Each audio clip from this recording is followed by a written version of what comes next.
Everybody, it's me, Andrew. Get out into nature and tune in for yourself. Resonate with the Earth's electromagnetic field and bring up the love. Let's get into integrative responsiveness, integrating responsiveness into your life, right? So, integrating responsiveness is important for you because we've grown compulsive, right? This is the whole reason why integrating response is a necessity due to the fact that the integrated process itself is going to allow you to come up into more capable states of being, and you want more empowerment to yourself, and this easily comes with response because responsiveness is synonymous with consciousness, right? So find the integrating or find the process of integration through the alignment when you begin to ground yourself with the earth or connect yourself with the earth, uh, or connect yourself with the source of energy. You do this through the sun. The sun is directly connected to the earth. As you ground yourself, you close the circuitry of your electromagnetic mechanism. The body and the mind, the whole system is electromagnetic. So the moment that you close the circuit, it allows for the resonance to begin the alignment. And the alignment with source, the soul, the sun, is going to further allow you to integrate yourself more powerfully because of the energy from the soul. The solar energy is going to drive you, right? So the integrating response in itself is important because its response that is what's going to allow you to be in a higher state of consciousness. When you respond to something, you're conscious of it. That's what allows you to respond to it. When you are compulsive and you react to things, this is karma. Reaction is karma. It's action, doing, reacting. And this is how you entangle yourself further unconsciously. So the liberation comes with responsiveness. This is the most simplest thing. Because the moment that you begin responding, you can take leaps, right? Because of the empowerment level, the level of knowledge that comes from responding, rather than falling into reaction and bouncing back and forth, Newtonian laws, and chain reactions, things like this. Not that you don't need to understand the chain reactions. In understanding the chain reactions long enough, you grow wise of the rhythm, and you can eventually transcend it and come into an equilibrium. This is how you then become responsive to something that was previously unconscious, right? It's the shifting of the state of awareness that allows you to come in a certain state of realization. So finding the alignment is necessary for empowering you, giving you the energy to be able to make the integration itself. The integration is the self-realization. You're integrating yourself into more self-realized states of being. And responding is of a higher nature, right? Rather than living in compulsions. But once again, you need to understand compulsions. And in understanding compulsions, you grow wise because you begin to understand them. Then you come into higher and higher states. You align yourself with the soul. Then you can see it from an overstand. You can begin to overstand compulsions, and you can develop yourself further from this perspective, right? But integrating response is definitely a necessity for everybody because this is the growth. This is a factor of growth, being responsive over compulsive, right? Unconscious to conscious. which is what everything is living for. Every creature, every being is integrating themselves into self-realization, right? Everything's in existence for the self-realized state. If it's a bug, if it's a tree, if it's a human being, if it's an animal, uh, it's all for self-realization of the one self, right?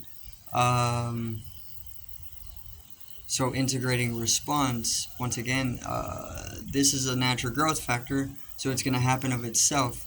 A lot of this is inevitable, but you can most definitely accelerate the whole integrative process. Um, Accelerating the integrative process is definitely what you want, because you want things to happen, right?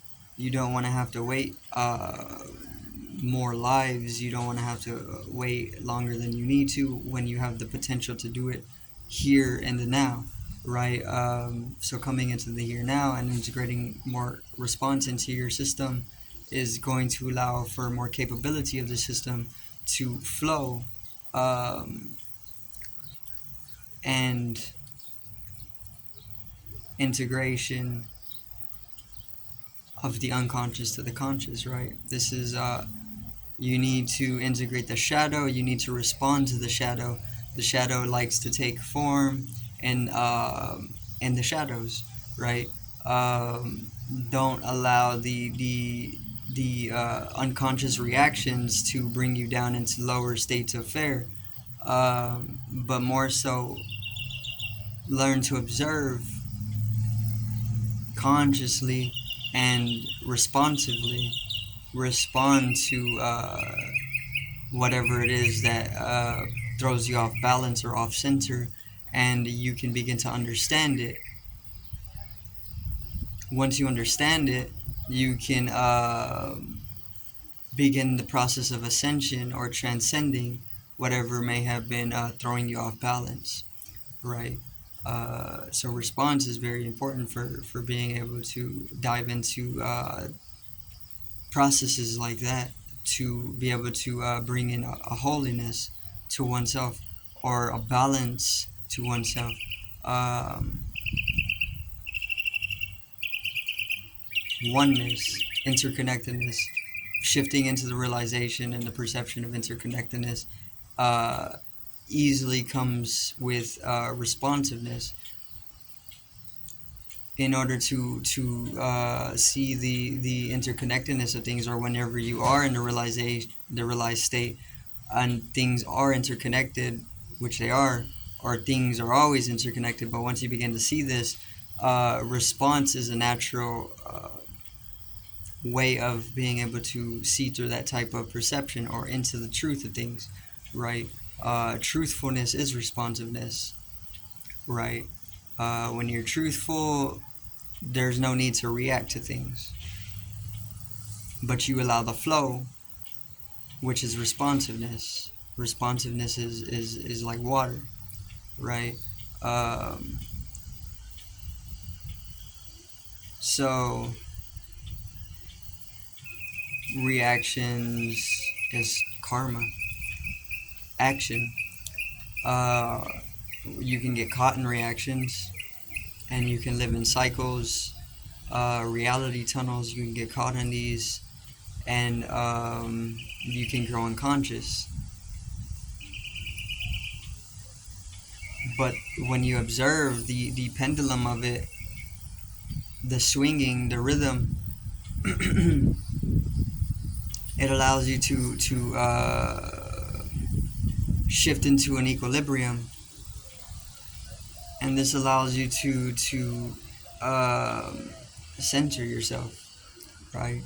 And centeredness is synonymous with compassion, because the only reason that you get thrown out of compassion is because you are unconscious of something, and this is more likely to generate a fear in you, right?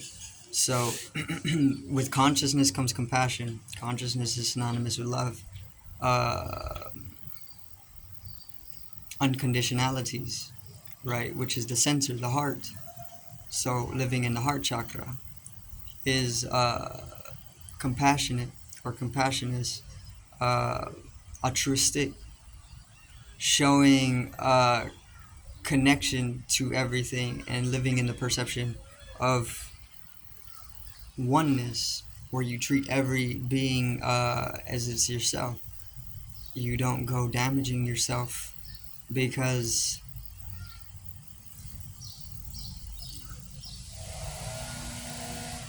you know not to. So it's the same thing to anything else. An animal, you don't go uh, torturing an animal,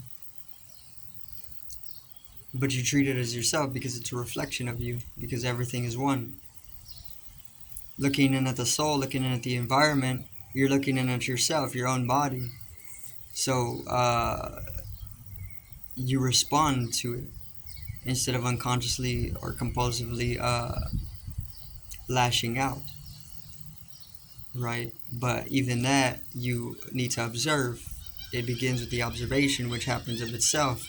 So it's just a growth factor that you can look into overhead. You can witness it. You can remain the witness of the universe in fluctuation, right? And that's where the liberation is. That's where the responsiveness is, until you can transcend response as well. Um, and then you just remain in absolute equanimity, right? But that's going to be it for today's video. I do thank everybody for watching. Once again, peace out, one love, and have a great evening.